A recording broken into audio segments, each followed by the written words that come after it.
Okay, so hi everyone. My name is Paul Michael Irvin. I am the head tutor in the department, which means that I basically just coordinate the tutoring program. I transferred from Berkeley City College and some other community colleges in the area. Graduated now, but yeah, I've been in the tutoring program for a few years, and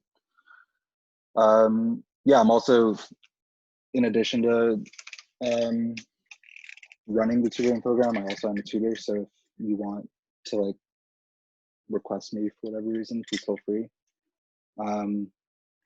Yeah, you can find out more about the tutoring program on the department website. It's at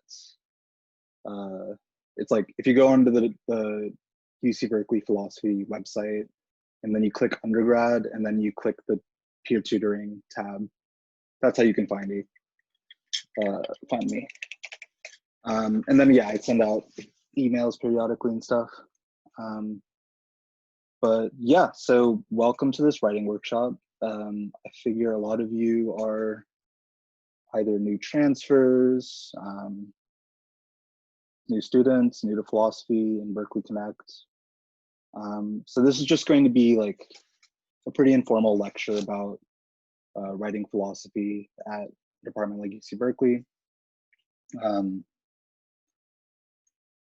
And yeah, this is being recorded. So in case people haven't seen the links that I've sent, here is the document for what I'm going to screen record in a second. And yeah, I'm just going to start talking about philosophy stuff. Just a second. Okay, cool.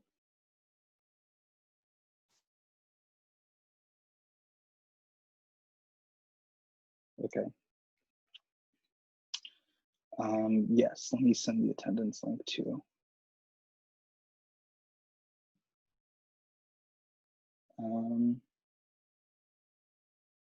The chat. Okay. So does everyone have the attendance link and the form, or not the form, the PDF? Actually, I can't even see the chat, so I'm just going to assume that you do. Let me know if you don't. And then can everyone see the screen that I'm sharing? Can't see anyone's face. Okay, thumbs up. Cool. Cool. Well, yeah. So welcome to the department if you're new. As some of you are probably finding out, writing a philosophy department here is going to be very difficult, or not very difficult, but very different from the type of papers that you're probably used to. So I think it's just a different style of paper, and there are different virtues in for writing a philosophy paper in a department like ours. I mean, some people from CC felt like they were really well prepared. I didn't really, although I love my program. But yeah, so it's just an adjustment. And I'm hoping that by the end of this, you should all have a good sense of like what makes for a good philosophy paper and what, yeah, I guess what you should be trying to do to address the prompt. And we're also going to look at some good and bad examples of writing. So yeah. But yeah, so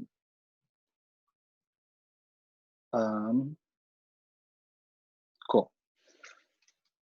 So yeah, writing a philosophy paper, I like to contrast it with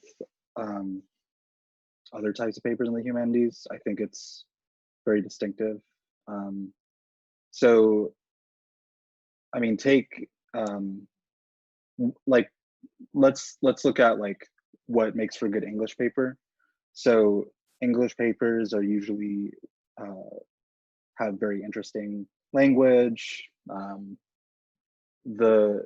The prompts of an English paper kind of serves as like guidelines for things that you roughly need to hit. But the whole point of it is like develop an interesting thought or idea in, I mean, like a literary way, if that makes sense. So you'll use like flowery language. You might use analogies, and it's been a long time. I haven't written an English paper in a long time, but it's a lot more poetic than what a philosophy paper is like.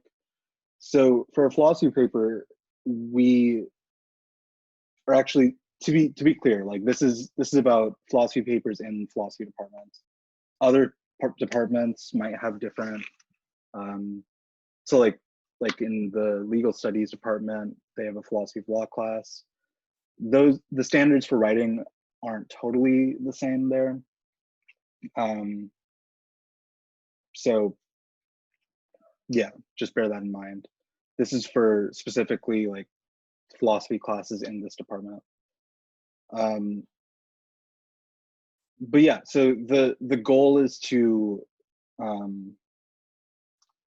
very clearly, rigorously, and pointedly spell out a philosophical issue, whether it's explaining an argument very clearly, explaining someone's view very clearly, or making a very clear criticism.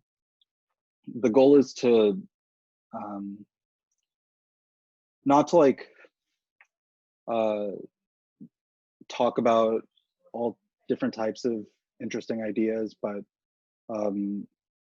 usually like make a specific idea or argument very, very clear, such that someone who's not familiar with philosophy at all can, I guess, like get something from it. So yeah, I think some of this will be more clear as we talk about the virtues of philosophy paper.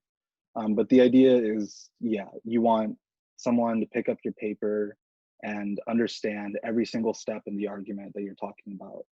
And also, if there's a part where you're asked why or why not you agree, you want them to completely understand why you agree or disagree. All right, so let's talk about the virtues of good philosophical writing. And some of these kind of go hand in hand. So the first one that I touched on already is clarity. So you want to explain your points clearly without using confusing language or making the point you're making unnecessarily complicated. So in doing this, it can be helpful to use examples, your own examples, or ones that are mentioned in the reading or in class, but usually your own examples. As long as you use these examples to explain how, like how the example bears light on the premise or assumption or argument that you're discussing. So for the purpose of clarity too, it's really important to define technical terms. And something distinctive about philosophy papers is you can define them, define technical terms like first personally. So in other types of paper, you're discouraged from saying, oh, in this paper, I will do this. By mind, I mean this, and so on. But in philosophy papers, it's actually encouraged to just say exactly what you mean. Use the first person. It's not only encouraged, but like really good to do that. It just helps make it really clear what exactly you're doing in the paper. So yeah, define technical terms and roadmap and signpost to make the structure of your paper clear to your reader. I'm gonna talk a little bit more about that later, but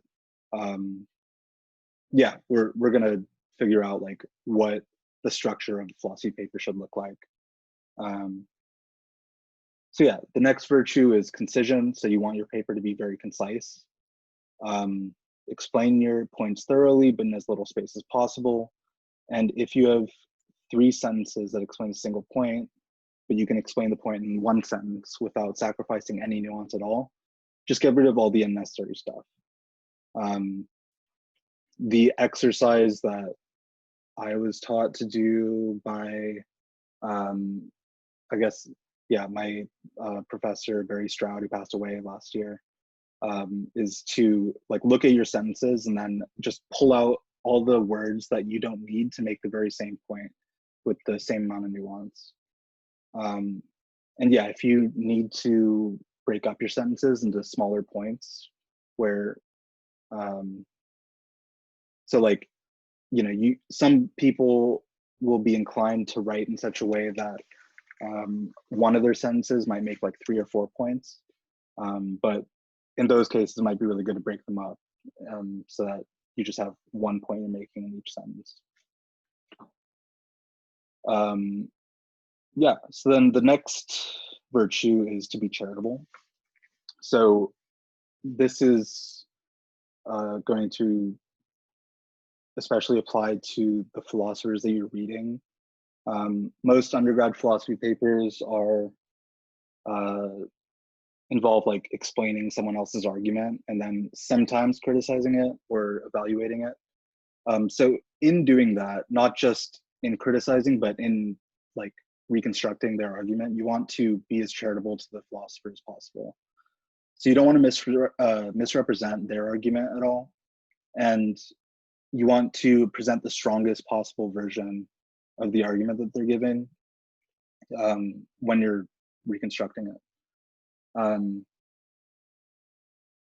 And I mean, that doesn't mean that like if what the philosopher says literally contradicts themselves, like I think Locke, someone argued that Locke's view of personal identity contradicts itself, which actually, if you take philosophical methods next semester, I think you'll run into that. But yeah, it's like sometimes people do contradict themselves or say something that doesn't make sense. So I mean, you don't have to like hide that, you know. If you think you can explain why somebody isn't like adequately developing a point, that's really good. But at the same time, like try to be as charitable as possible to them. You're going to want to assume that the philosopher you're reading has thought about the criticisms that you're going to raise, and so try to anticipate that in, or like factor that into your discussion of the person's argument. So yeah, the next one is humility. So yeah, be humble.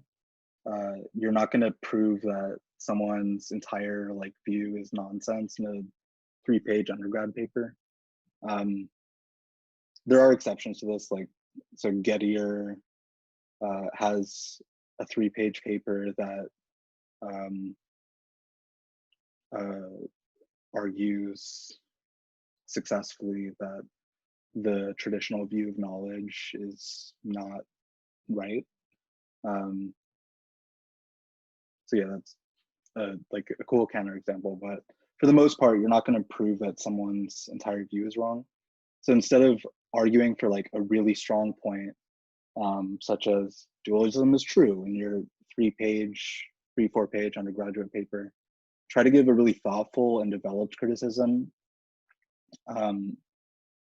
of a smaller point. So I think evaluating an argument, what they're asking you to do most of the time is find a step in the argument that you disagree with and be very clear about why you disagree with that. So yeah, we're going to talk about this more. So the next virtue is rigor. So you want to be really methodical and systematic in your essays. This is also another contrast from or between philosophy papers and like literature papers where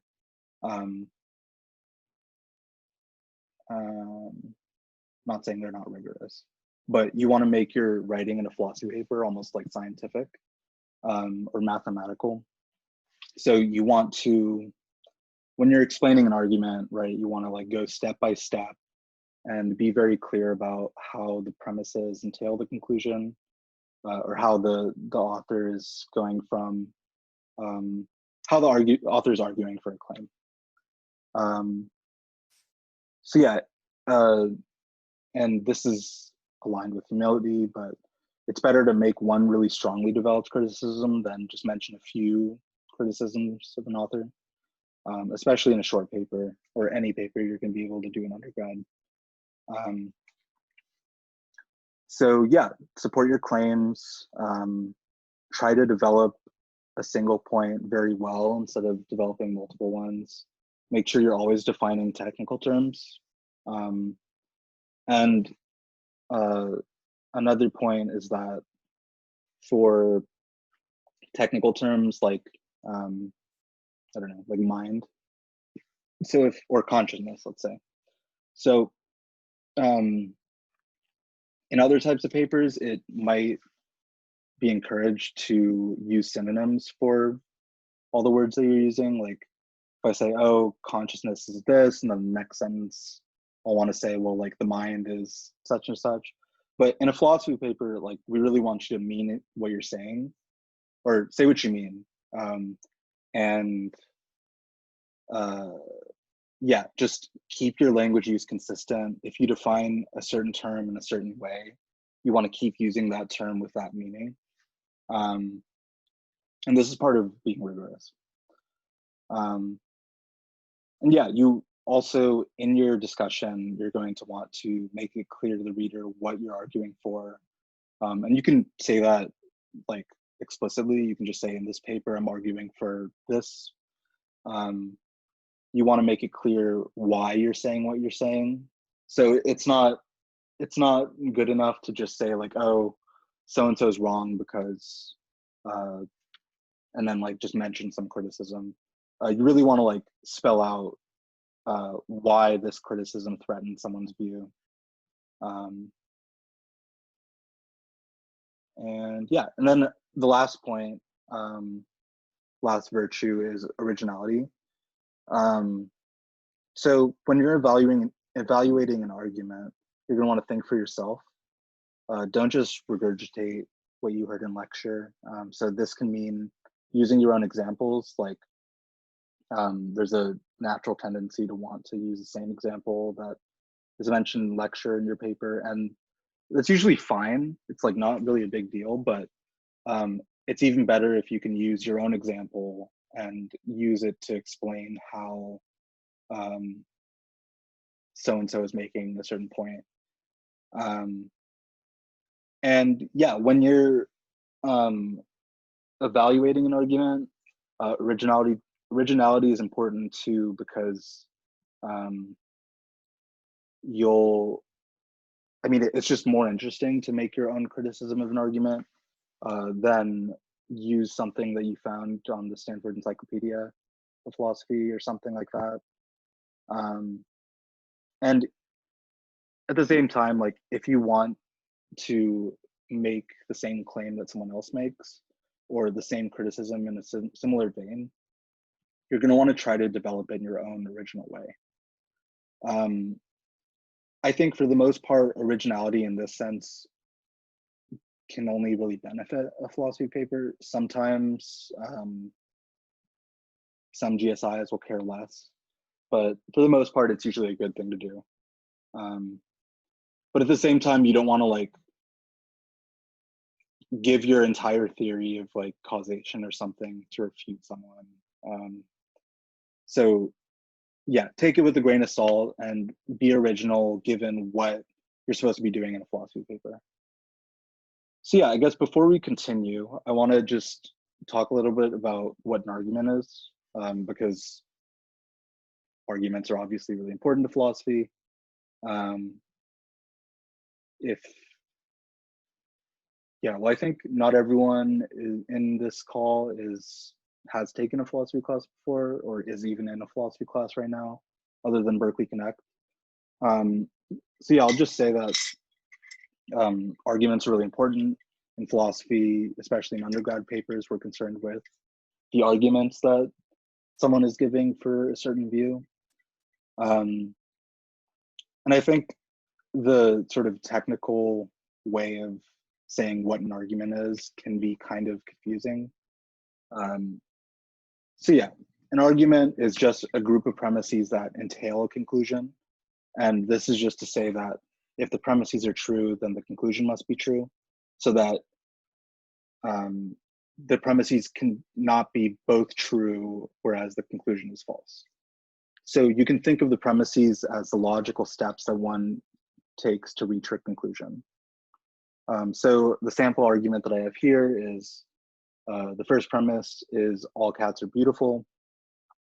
The second one is Rose is a cat.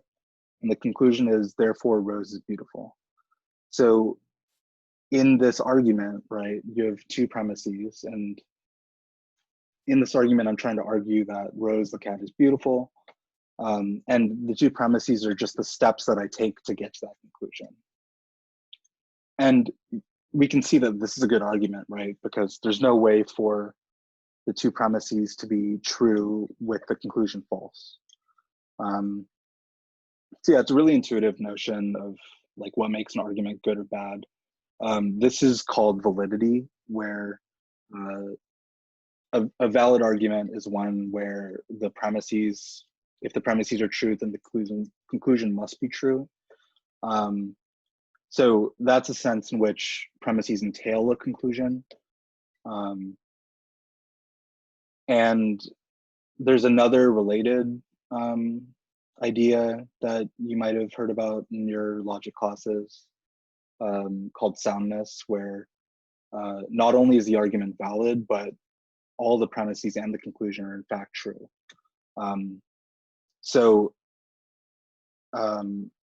Let's take this argument and let's imagine that it's not the case that Rose is a cat. So even though the argument is still valid, it's not sound because Rose is not a cat. So you can't conclude from these premises that, well, yeah, it's not like a good argument in the sense that it's all true.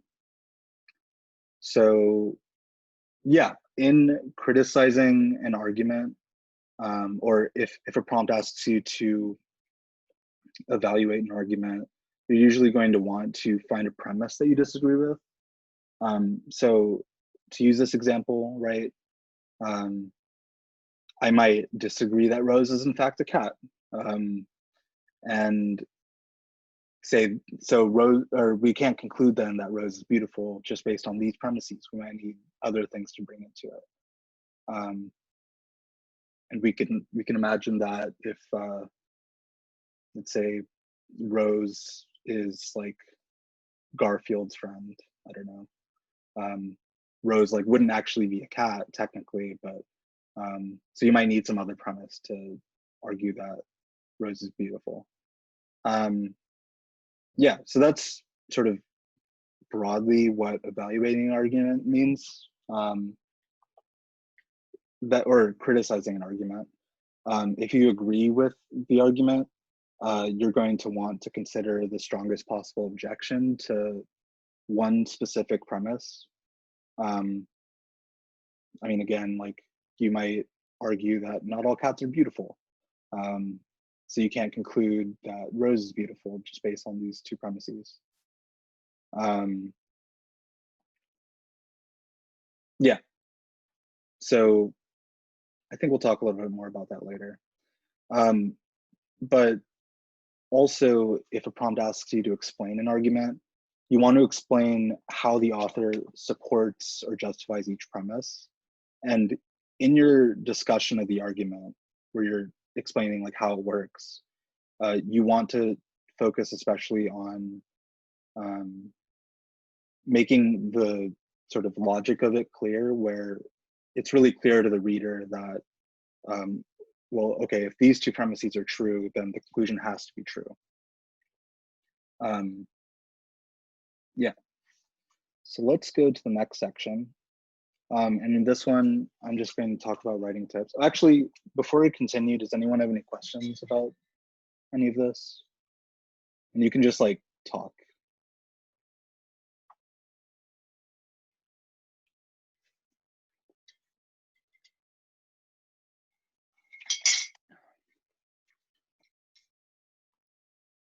All right. Well, I'm guessing not, which is fine. I'm not going to be paying attention to the chat, so if you have like a question, oh wait, oh, Joe. Yeah, this is not a question for right now, but is there time for the questions for like a specific prompt or for a specific kind of focus, philosophical focus later on? Yeah, I'm thinking that, let's see, it's 5:36. I'm thinking around 6:30, I'll open it up for just like any type of question. Gotcha. All right, thanks. Cool. Cool. Question, anyone... where is it posted, the recording? I'm going to post it online, on YouTube. Oh, okay. Yeah, we actually had another workshop on reading philosophy that I posted. I think it's just called the Workshop on Reading Philosophy. And you can find it like that on YouTube. Okay, thank you. But yeah, I'm gonna send it out, and also please fill out the attendance thing. Which actually, let me just post it again in the chat.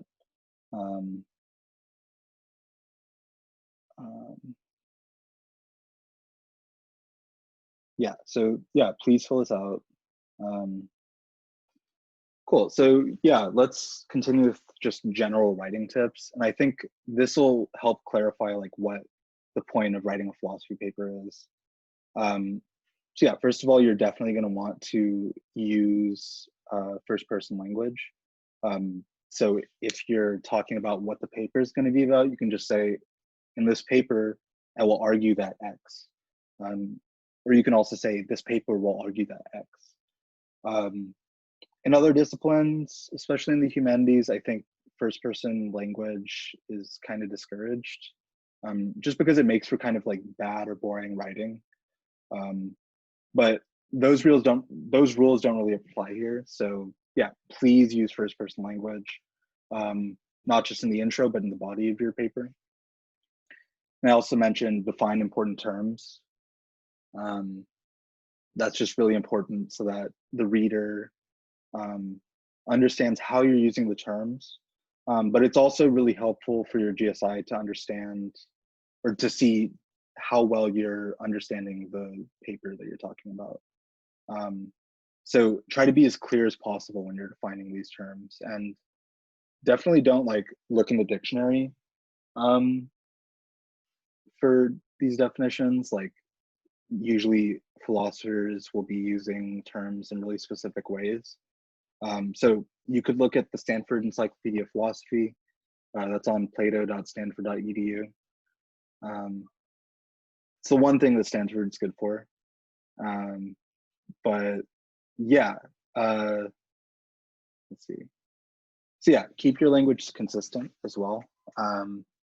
Try not to use synonyms. It's fine to keep repeating the same words.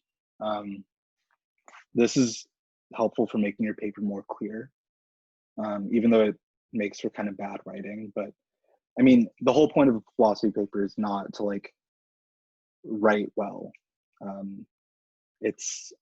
Or to like write well conventionally. It's to make a difficult point very clear, broadly, or give a treatment of a philosophical issue. So yeah. Another tip is to keep your language and sentence structure as simple and clear as possible.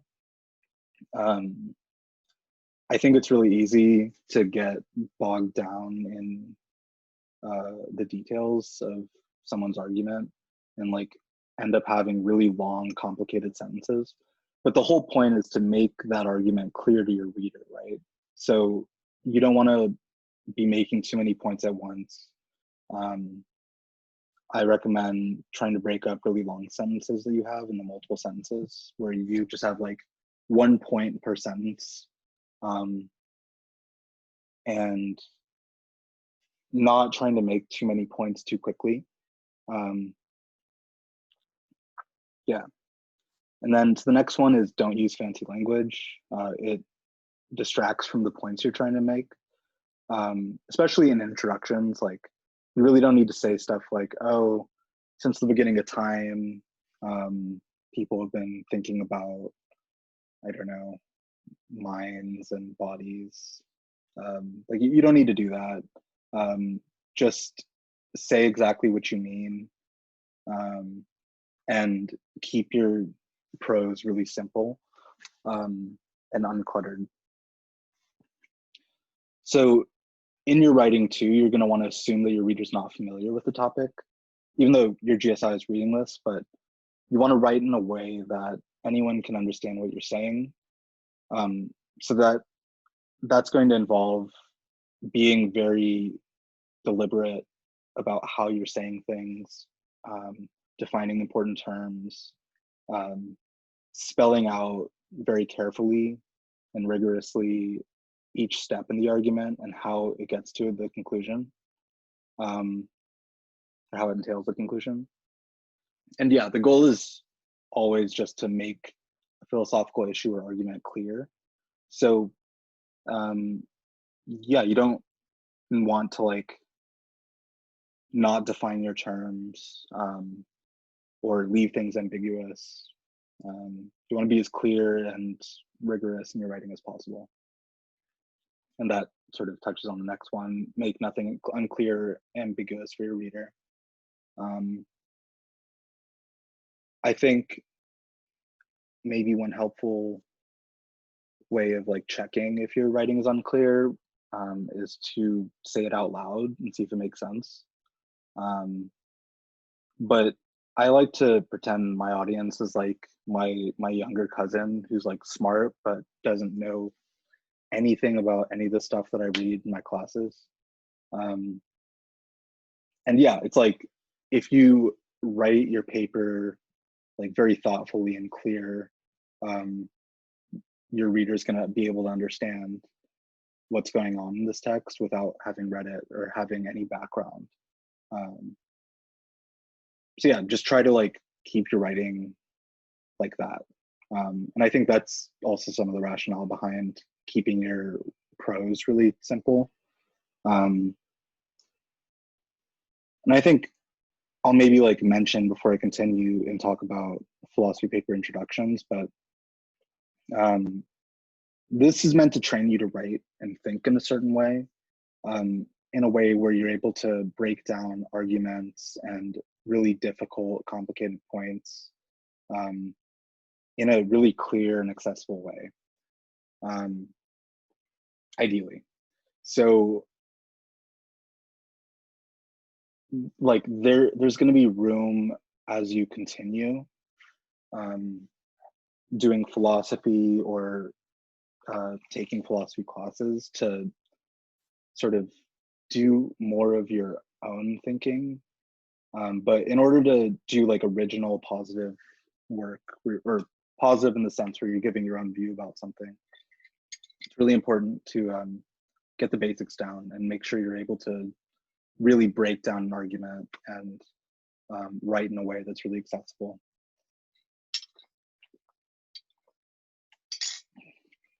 Cool. So now I want to talk about introductions for philosophy papers. So this is another contrast between like other types of papers in the humanities.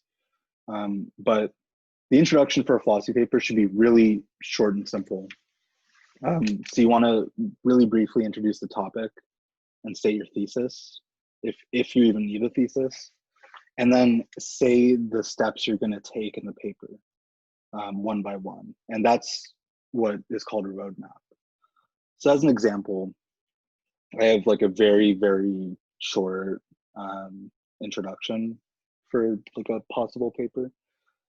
So the first sentence where I'm introducing the topic is, this paper is about Hathiangadi's argument that the normativity thesis is wrong, such that meaning is non-normative in a way that threatens naturalism. So yeah, really like straight to the point. The reader can see that there's some technical terms that I'm going to be talking about here. So like the normativity thesis, meaning, normative, and naturalism.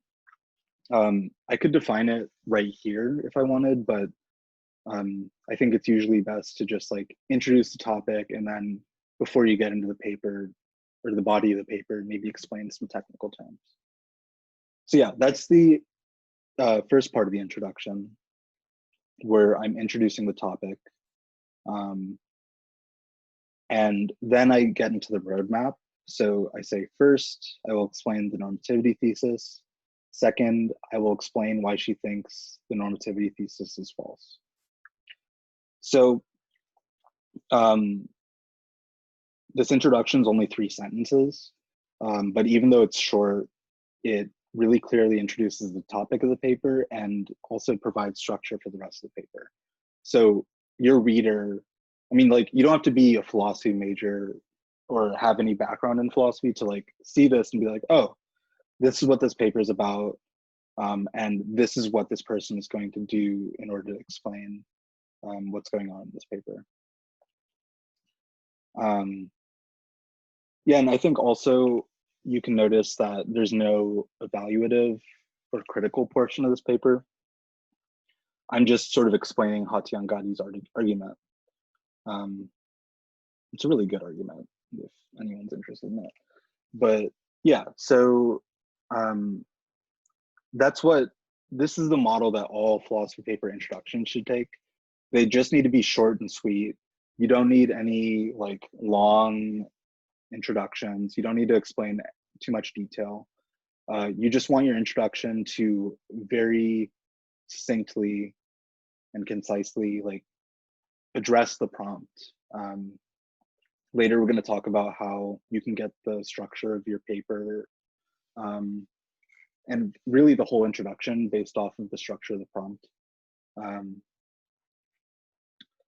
But yeah, I mean, you can imagine that this prompt just asks you to explain Hatyangadi's argument. And the roadmap that I have gives you the steps, or it explains the steps that I'm going to take to address that prompt. So in the body of your paper, you're going to let your reader know when you finish discussing a major task, and then you're going to tell them what you will do next. This is called signposting, and this practice complements your roadmap. Usually they'll kind of go hand in hand. So signposting is really helpful because it reminds the reader where you are in the paper, like what tasks you have accomplished and what you're going to do next. So if we're going to use the example above, let's say I talk about the normativity thesis, and then I signpost by saying, now that I've explained the normativity thesis, I will explain why Hatyangadi thinks it's false. She thinks the second premise is problematic because. So this just helps reorient your reader to see where you are in the paper, and it's really helpful for making your paper and the structure of your paper more clear. Yeah, I think to go back to the virtue of clarity, like I talked about clarity in terms of individual sentences, and like using or clarifying particular points, but you also want the structure of your paper to be very clear. So yeah, we'll talk about what the structure of philosophy papers generally look like later. But yeah, signposting, it's really useful, especially for longer papers, since it's really easy to lose track of what's going on in a 7-page paper if you have like 5 or 6 things you need to explain. But in a short, like 2 to 3 page paper, while signposting is really important and useful, you're going to want to keep it down to a minimum. So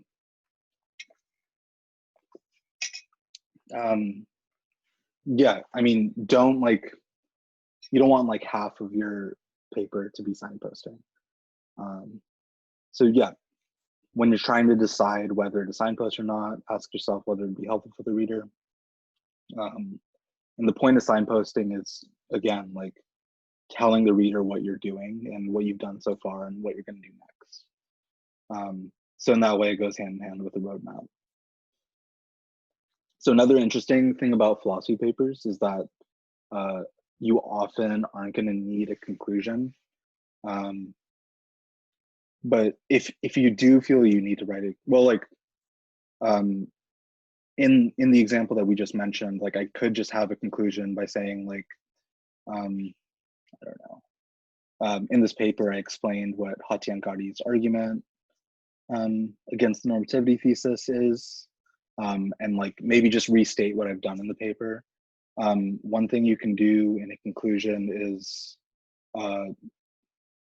in addition to summarizing what you've done, is you can like point at any outstanding issues that you didn't have the time to get to, or issues that seem glaring or not yet settled.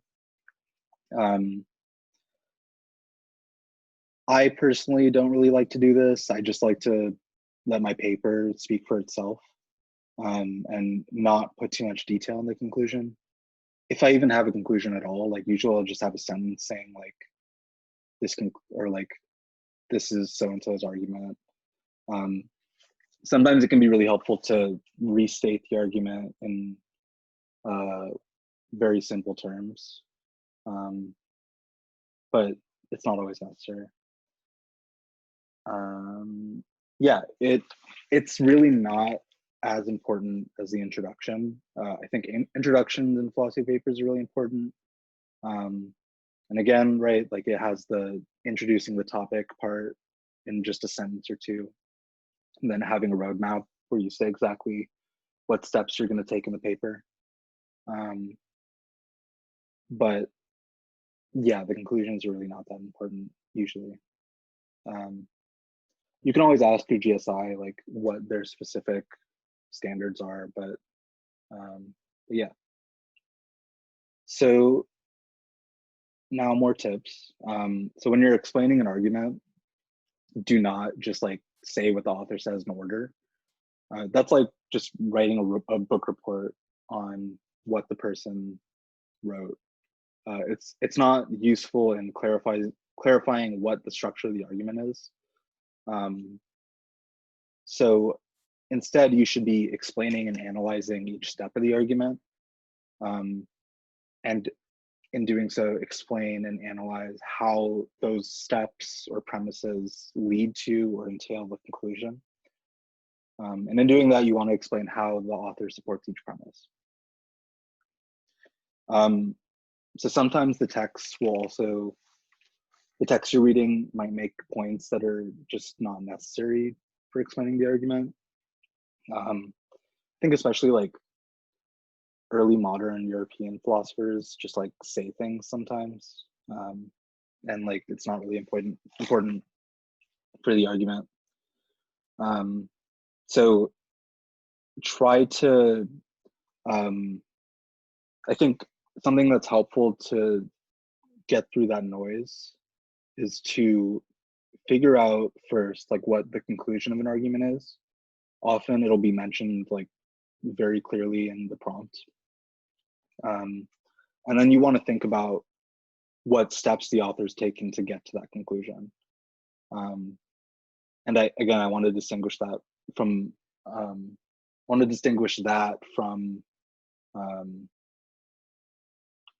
something like just saying in order what the author says. You want to like bring out the logic of the argument, how the argument's working. So yeah, be aware of what is and is not important to the argument. And examples. So you're going to want to use examples to make difficult philosophical points clear. It doesn't have to be an example that was mentioned in the reading or in class specifically. Instead, it's really useful and original to take your own example and develop it to explain a certain point. It also helps your GSI see that you understand what's going on in the paper, if you're using your own examples. So another point is that usually it's best to not quote too much from the argument. I think this is also a big difference between philosophy papers and like English papers, where you'll like, in an English paper, you might drop a quote and then take a few sentences to explain it. In a philosophy paper, it's usually better to just state the premises and the conclusion in your own terms. I mean, you can use similar wording if that's important, but yeah, I mean, it's like dropping a quote is no substitute for explaining it. So yeah, just recommend explaining the points that an author is making in your own terms when you're explaining the argument.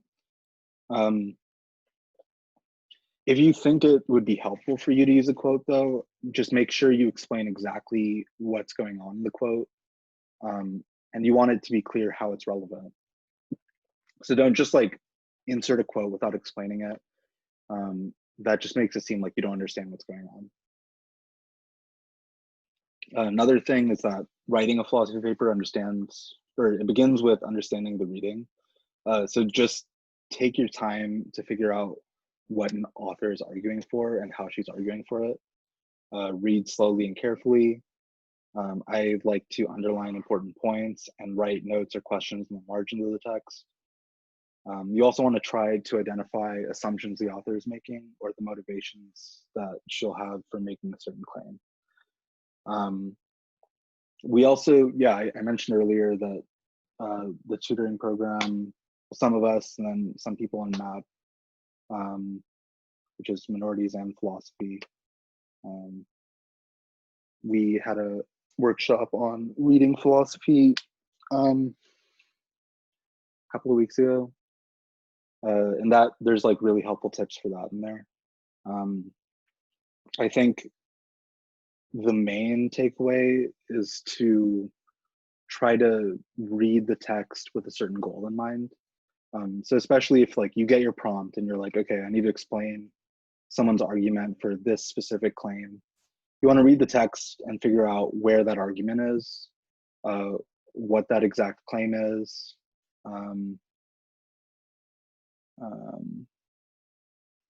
and like, yeah, locate the argument in the text and read the text with the goal of extracting the argument. That might be helpful to like help make it a little bit more bearable to read this stuff. I mean, yeah, it's really dense. Like almost all philosophy is really, really dense. So it's okay to read it really slowly. I mean, I've been doing it for like,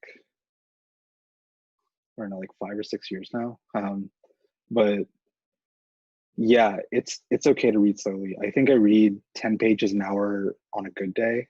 And like, even then, I think I burn out after 2, 3, 4 hours. So don't feel bad if you're reading really slowly or if you're reading it multiple times and you're not getting it. Just do the best you can. Also, some professors will assign more reading than others. Yeah, there are some classes where you just cannot read everything that they expect you to read. So it's good to approach the readings with the goal of understanding certain arguments in mind. I usually find it a lot more fruitful to, like if I'm writing a paper and I know that, or if I'm going to write a paper and I have the prompt for it, I like to just approach the text with like that in mind, as opposed to just like reading every single page really slowly and carefully. You kind of have to pick and choose.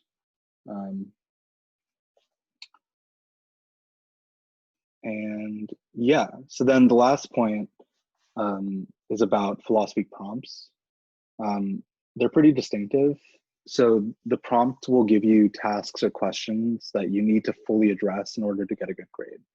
So when you're writing a philosophy paper, you want to make sure that you address every single part of the prompt as like thoroughly and clearly and completely as possible. That's what you're being graded on. not writing an interesting way. I mean, even if you like make a very interesting and novel point, if you're not addressing the prompt, you're going to be marked down for it. So in general, like there are some classes and some GSIs that are more interested in other things, but like for the most part, 95% of the time, this is what you need to do. And also you're not going to be penalized for addressing the prompt and writing in this way. It's definitely the way that they're trying to teach you how to write. So yeah, let's go on to approaching a prompt. So in general, the structure of a philosophy paper and its outline and the intro, it can be read off of the structure of the prompt. So take this prompt, for example. What is Kripke's causal picture of reference? Does it explain how all proper names refer to objects? So here we can see that there are two different parts of the prompt. There's an expository part where we're going to explain what Kripke's causal picture of reference is. And we know that in order to do this, we're going to have to explain key terms, use examples, and things like that. I think, let's see if I remember, I think Kripke's causal picture of reference has two parts. So he thinks that a name refers to or, refers to an object if and only if there's an initial baptism where an object is given a name. And the second part is that name is used by speakers intending to refer to the same object as the person from whom they heard it. So it's like passed in that way along a causal chain of communication. So, I mean, that's what the causal picture of reference is. In order to explain that, I'm going to have to break down each step of that. So break down like the first condition of the causal picture of reference, like what exactly initial baptism is, and then break down the second part where I talk about what exactly the causal chain of communication is. So yeah, that's the first part. So there's the expository part of this paper, and then the prompt also has a critical part where we're asked to explain whether or not Kripke's picture shows or explains how all proper names refer to objects. So yeah, here we're being asked to take a side. We're going to be arguing whether, or we're going to be arguing that Kripke's causal picture of reference is or is not successful. So if we are saying that it is successful, it's usually really good to defend the person from a counter argument, the strongest counter argument. And again, this is part like aligned with the virtue of being charitable, right? You're not going to want to like have a really weak counter argument or counter example that's really easily dismissed. You want to defend the author from the strongest objection to that view, if you agree with the view. And if you disagree, you want to think about why you disagree. It's really helpful to use examples to make these points. But yeah, so zooming back out, from this prompt, we see that there are two parts, an expository part and a critical part. And assuming our paper is 4 pages, we might think like, well, it might take me like 2.5 pages for the expository part, and then the rest of it, the next like 1 to 1.5 pages, because we also have to leave room for our intro. But that part can be the critical part.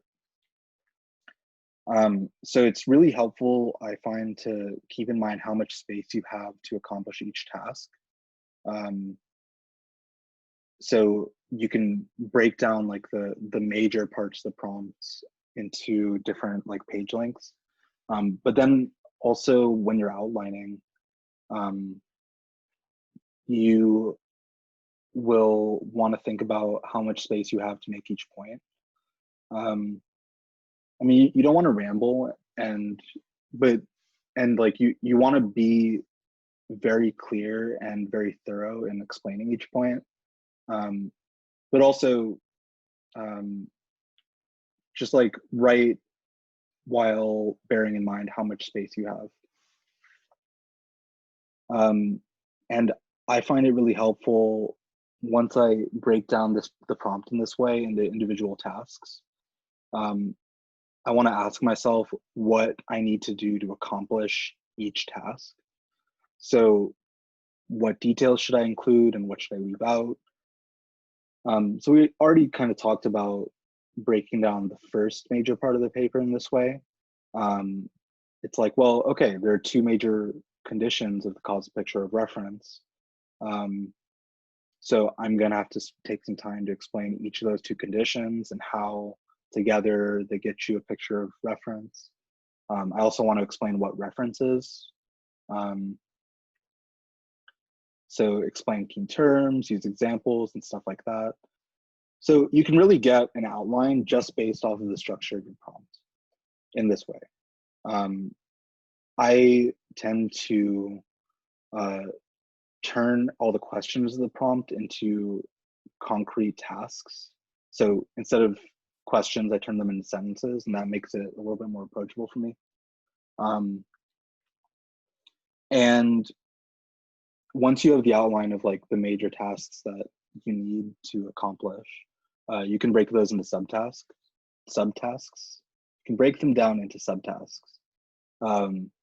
And yeah, keep asking yourself with all these tasks, like, okay, what do I need to do in order to accomplish this thing? How much space should I allocate for this thing? This will help you make your papers like very well structured and very clear. And also I think it's just like a useful exercise for, I don't know, other writing.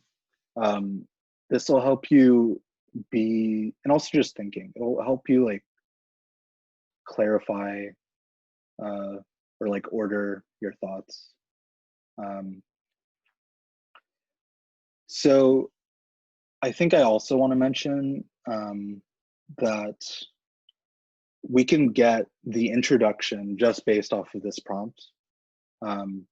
Or any prompt, you can pull up any prompt and we can get the introduction for that paper based off of it.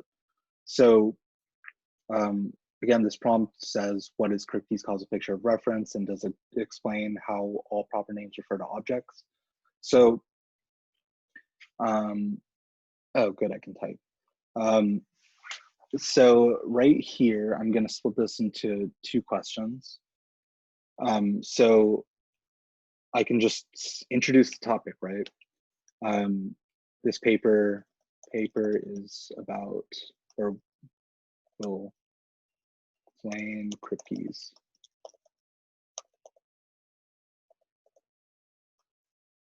Can't type today.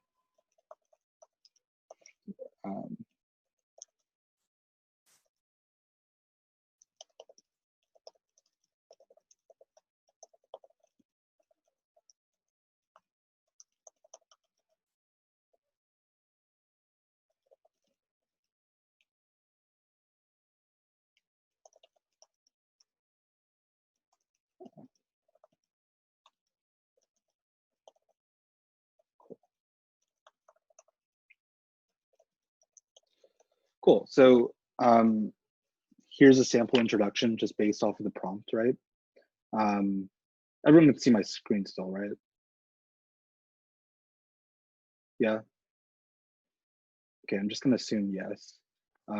Yeah. So, okay, cool. Thank you. So yeah, I introduce the topic where I'd say what the paper is gonna be about. And then I give a roadmap. And the roadmap in general, you can like usually match it or map it onto what the prompt asks. I find using the structure of the prompt, like 99% of the time, the prompt is going to be structured in a way where, like, in order to answer or the questions are kind of in order a lot of the time. So in order to explain the second question of whether his view explains how all proper names refer to objects, in order to answer that, I'm gonna have to explain the first thing, right? Well, what is this view? So you can use the same language of the prompt even in constructing your introduction. Often prompts will like say, oh, so-and-so argues for this specific view. And then it asks you some questions like, what is the view that the person argues against? Do you think this argument is successful? So yeah, you can take the questions of the prompt as giving you your roadmap in this way. And again, like it's totally fine to just use the language of this prompt to construct your intro in the way that I just did. Yeah. Cool. So I'll stop again for questions. Does anyone have questions, thoughts, concerns about anything that I just said?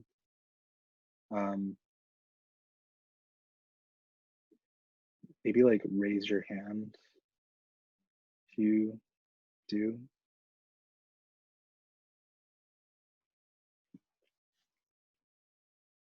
Or just talk, it's fine. I'm gonna drink some water. I also hope everyone's like not going out in public right now and wearing a mask and stuff. Yeah, I know the co-ops are really bad right now. So.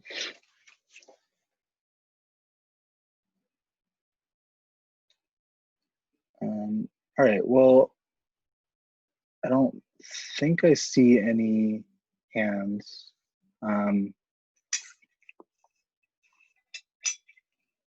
So yeah, so far we've talked about kind of broadly what the virtues of a good philosophy paper will be.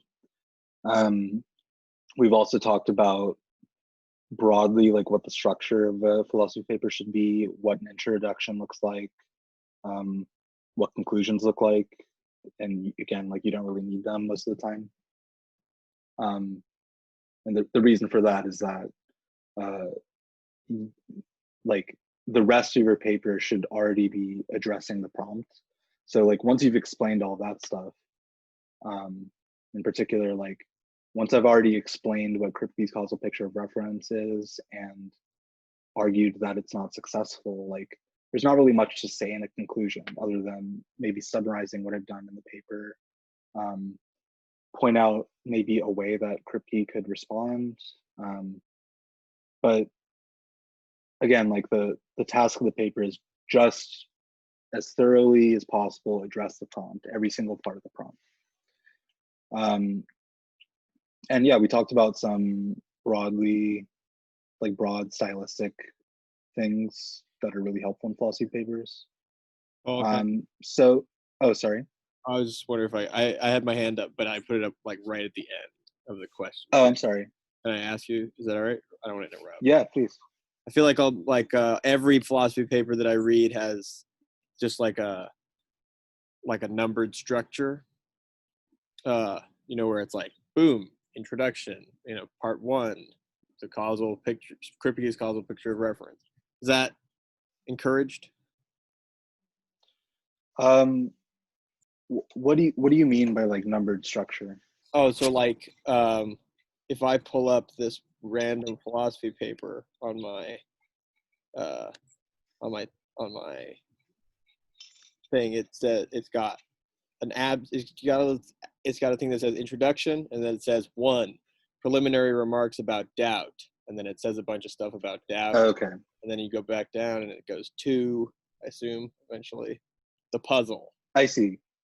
So like headings. Yeah, for different sections. So yeah, I mean, I think I don't know, I've seen people do that. I think for most of that might make more sense in like a longer paper. Like if you're in a grad seminar or something.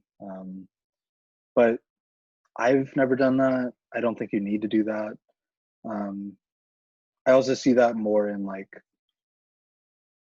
I don't know, like when like academic philosophers are writing papers, they'll sometimes do that. I mean, that accomplishes a similar thing to like road mapping and signposting. Like it lets the reader know what you're talking about.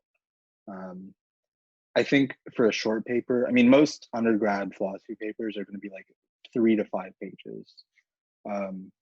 So for that, you don't really need to like split it up into sections. It's best to just state what the structure of the prompt is going to be, or what the structure of the paper is going to be. Thanks. Yeah, no worries. Any other questions really quick before we continue to an exercise? Also, does everyone have the, well, everyone should have the, not just this document, but also the form that I sent in the chat. Again, like if you have to leave early, it's all good. Just please fill that out so that I can send you resources or follow up with you or get your feedback. But yeah, I guess let's move on. So now that we've talked about what makes for a good philosophy paper, or at least a good philosophy paper as written in like a mostly analytical philosophical department like ours. I mean, there's the whole like analytic continental break, and then also other traditions like Africana philosophy, or I mean, like, yeah, indigenous philosophy. Yeah, I'm just speaking about analytical departments. Most of the major philosophy departments just sort of teach this stuff, and then maybe some continental philosophy. Also, like most, or like pragmatism is pretty ignored. There's a lot of philosophy that's really ignored in philosophy departments. Like a lot. University of Connecticut is really cool. The chair works on Africana philosophy. He like teaches grad seminars on Frantz Fanon, which is really cool and not common. I think there's someone at Georgetown. I forget their name, but they do like indigenous feminisms and stuff. There's a lot of like very interesting philosophy that's not taught in these types of departments. Yeah, so make of that what you will. But this type of training is specific for analytical philosophy, and I found personally that it's a really useful way of thinking through a lot of different philosophical issues. But anyway, yeah, so we've talked about what makes for a good analytical philosophical paper. So now we're going to look at some examples of philosophical writing to see whether or not they're good or bad. And the goal of this is to give you a sense of what you should be looking out for in your own writing, namely like what you should be doing more of, what you should be doing less of. And yeah, so I am going to just let everyone read these 2 samples. I'm tired of talking. My voice is hoarse. I don't have COVID, but my voice is hoarse. So yeah, take a few minutes to read each of these. Let's say at 6:25, I'll ask people, maybe like a couple of people for feedback, like what they thought was a good paper, or sorry, the good introduction, what they thought was the bad introduction. But yeah, please go ahead and read.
Or, you know, actually, I mean, well, people are dropping off, so I don't want to bore you all.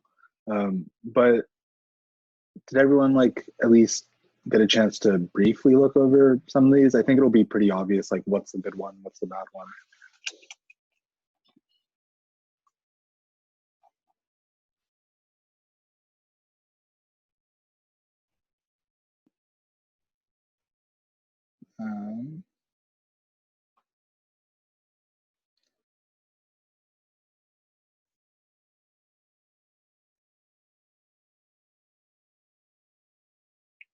Okay, well, would anyone like to comment? Like, say what they think? Oh, wait. Okay, cool. So someone said the first one is good. Yeah, first one's good, second one's bad. Does anyone want to say why? Oh yeah, I feel like there's a cliche in the second introductory paragraph, like it's like since the dawn of time and something like that, which is doesn't really point to the point. So it's kind of feel like very cliche to me. Yeah, that's exactly right. Some people are like tempted to have really flowery introductions in this way, in the way that like B is, where you like just kind of say a lot of different things, but you don't really like, there's not much substance to it. Like you're like, oh, like since the dawn of time, all these things. I mean, I think if you, I haven't, yeah, I mean, I think it doesn't even get into, yeah, it doesn't even talk about like what the paper is going to be about until almost the end of the paragraph, like 2/3 of the way through. So yeah, definitely don't do this. You're going to want to just get right into what it is the paper is about. You don't need to write in this really flowery way. It's just, yeah, like pretentious and like not necessary at all. Yeah, someone said first one, simple and clear, no fluff. Yeah, exactly. So maybe let's look at another sample really quick. So these paragraphs they're both supposed to explain Jackson's argument against physicalism. So maybe just take a minute to look at each one, and so 2 minutes total, and then we'll have people say what they think. And then we'll go to Q&A.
Hey, Paul, you're muted.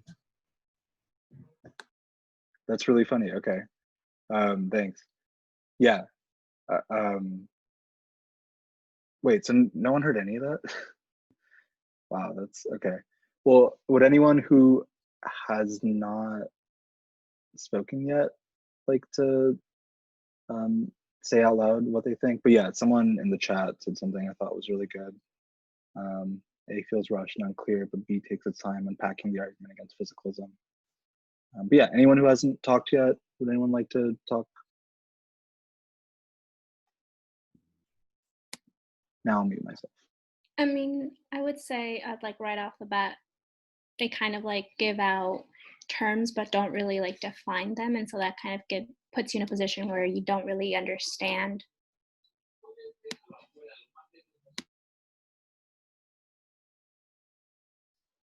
Yeah, for sure. I mean, there like with A, there are so many, like physicalism is a natural ideological descendant of materialism. But the former is about facts, whereas the latter is about things. Like, what does that even mean, you know?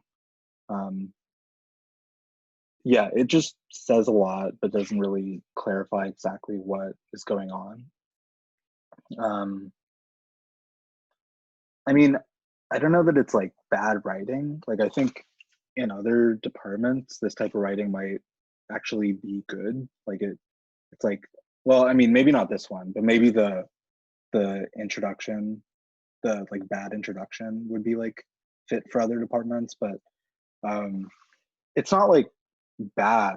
It's just not very clear. And the whole point of what we want to do in philosophy is just make these really difficult points clear and avoid all of the really pretentious, unnecessary fluff.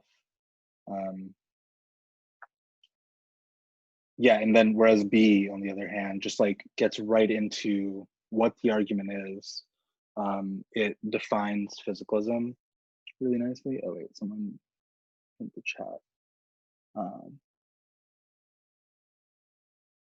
Let's see. So Jenny said, I think it needs to be practical. Could you say a little bit more about that? Curious what you mean.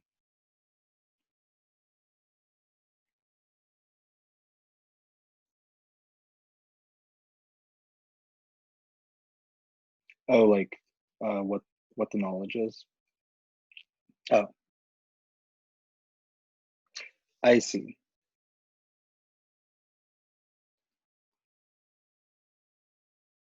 Gotcha. So yeah, I mean, oh wait, someone was talking. I was gonna say the first one also just presupposes that we know the Mary in a black and white room thought experiment. Like yeah, it doesn't do any really explaining. It's like the first one is like journalism, and the second one is actually exposition. Yeah, I mean, yeah, I mean that's a good point. Like you don't want to be reporting on some topic. Like the goal is to be explaining what's going on, and defining important terms like physicalism. I think another interesting point about the first one is that it talks a lot about materialism, but like that's not even mentioned in the prompt. The prompt is just, or what these paragraphs are supposed to be about is explaining Jackson's argument against physicalism. Like that's it. Like you don't need to bring in other stuff. You don't need to name drop people. Like that's just not necessary and actually unhelpful. Just get right to it and yeah, say exactly what you need to say, and you don't need anything more than that. Yeah. So I guess, did anyone have any other thoughts, or would it be okay if we went to the Q&A section of this? I guess I'll say, yeah, again, like this is part of the tutoring program. We offer like free tutoring for any undergrad enrolled in the philosophy class here. It's supposed to be in the philosophy department. If you would just like to talk about writing philosophy, feel free to sign up or send me a message. For example, like if you're enrolled and there are really good philosophy classes in other departments, like in the classics department, there's that philosophical law class I took. I think there's, I think the African American Studies department sometimes offers a philosophy of MLK class, which is kind of cool. But yeah, there are other philosophy. Then there's like the whole Buddhist studies department, and yeah. But yeah, we offer free tutoring. So if you need help on your paper, if you need help breaking down an argument, or checking to see if your argument reconstruction is good and clear, we're totally happy to help. To sign up for tutoring, you can look on the department website. Actually, maybe I'll just send it. Actually, no, I'm not going to send it. But yeah, just go on the department website, click on undergrad, then click on peer tutoring. You can also email me. My name's Paul Michael, but I go by Paul, at berkeleyphiltutoring@gmail.com. We also offer tutoring for 12A, although our capacity is kind of limited for that right now. And also, unfortunately, all of our logic tutors are taking all of the logic classes, the upper division logic classes right now. So I don't think we're going to be able to offer help for higher level logic right now, because tutors can't tutor a class that they're enrolled in. But yeah, we're happy to help. Also, coronavirus is a lot. The world is a lot right now. So if you just want to get guidance about anything philosophy, please feel free to sign up, send me an email, reach out. I mean, we're getting paid to help you, so please take advantage of that. But yeah, I guess let's get into the Q&A now. Does anyone have any questions about anything that we talked about, or specific things about the department or writing philosophy? Also, I think now I'm just going to pause the recording. So yeah, thanks for hanging along so far. And yeah, I'm gonna pause it. Oh, wait, no, I paused the share. How do I stop the recording? Okay, let me stop the share. Okay, now I'm gonna